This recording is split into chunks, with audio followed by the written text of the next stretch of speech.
La sécurité régionale menacée par la montée de l'extrémisme religieux et du terrorisme.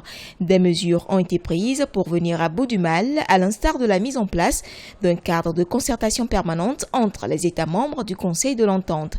Ce cadre permanent se traduit notamment par cette première réunion annuelle des ministres en charge de la sécurité transfrontalière au sein du Conseil.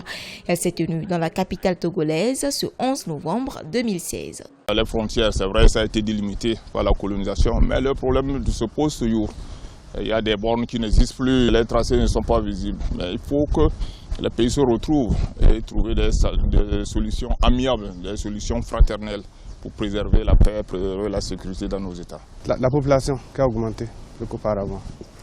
Il y a les nouvelles technologies d'information et d'échange.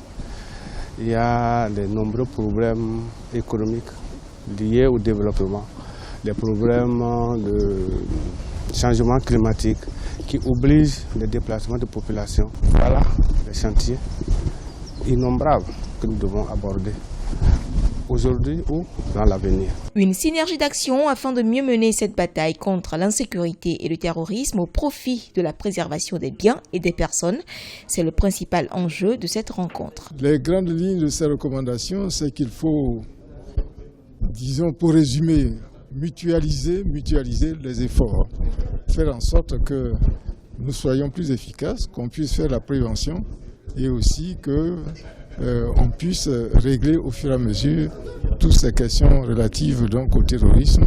Le document ira au prochain conseil du Conseil de l'Entente, probablement fin d'année ou début janvier.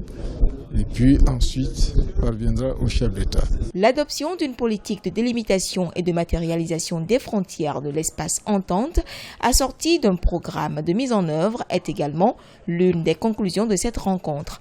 Le Conseil de l'Entente regroupe le Bénin, le Burkina Faso, la Côte d'Ivoire, le Niger et le Togo.